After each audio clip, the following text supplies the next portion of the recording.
The wind howled through the snow-covered trees, but beneath it, something else cried. A soft, desperate howl echoed across the frozen land.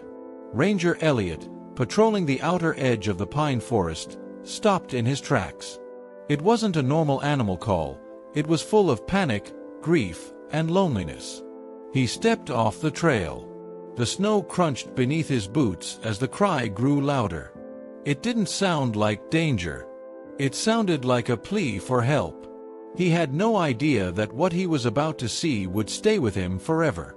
Elliot followed the haunting cries through knee-deep snow, his heart pounding with every step. Behind a ridge of frosted stones, the forest opened into a quiet clearing. And there he saw it, a tiny wolf cub, alone in the snow, crying beside a motionless adult wolf. The mother lay collapsed, her fur dusted with frost, her breaths shallow and slow. The cub nudged her gently, then turned its head toward Elliot, eyes wide with terror and hope. The ranger froze, realizing he was witnessing a life-or-death moment in the heart of the wilderness.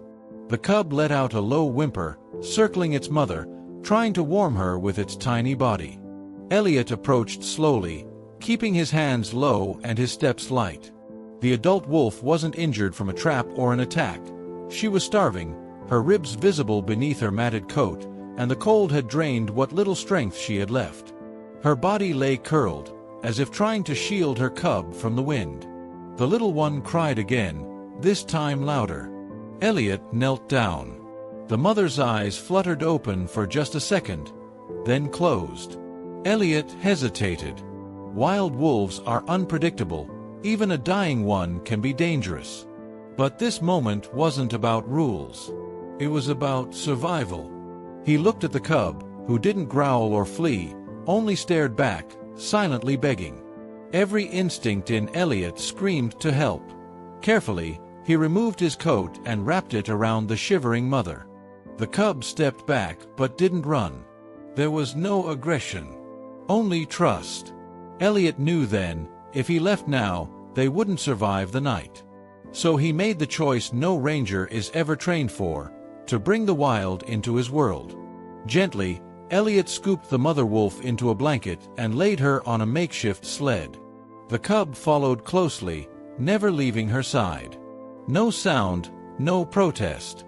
Only the cold wind brushing past them as Elliot dragged the sled through the snowy trees. Every few steps, the cub would whimper and nuzzle its mother, refusing to give up hope. The ranger kept walking, his legs numb, but his heart focused. This wasn't just a rescue. It felt like destiny pulling three souls together in the heart of winter. Elliot reached his cabin just as dusk turned the sky crimson.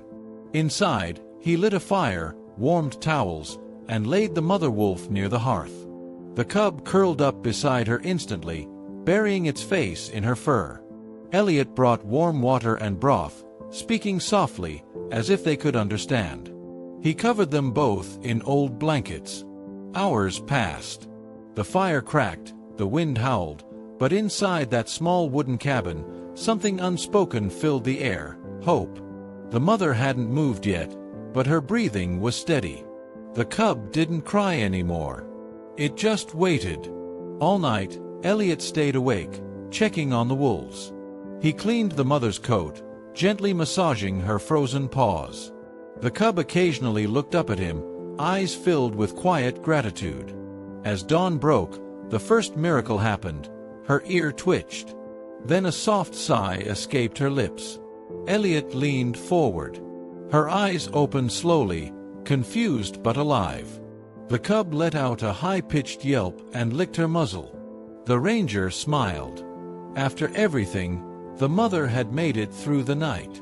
And for the first time, the cabin didn't feel lonely anymore. In the following days, Elliot cared for the wolves like they were family. He never touched the cub directly. He didn't want it to forget the wild, but he made sure they had food, water, and warmth. The mother, though weak, began to sit up. Her eyes followed Elliot across the room. She didn't snarl. She simply watched, understanding. One morning, Elliot woke to find them both standing near the door. The cub looked back at him with soft, shining eyes. The mother gave one last glance, and then nudged the door open with her nose. Outside, the world was still frozen, but the sun was climbing. Elliot watched as the two wolves stepped onto the snow. They paused, looking back once. The cub yelped softly, almost like a goodbye. The mother stood still for a few seconds, then nodded her head slowly, just once. It wasn't dramatic. It wasn't loud. But that quiet goodbye struck Elliot harder than anything he'd faced in the wild. Without a word, they disappeared into the forest, their tracks fading behind them.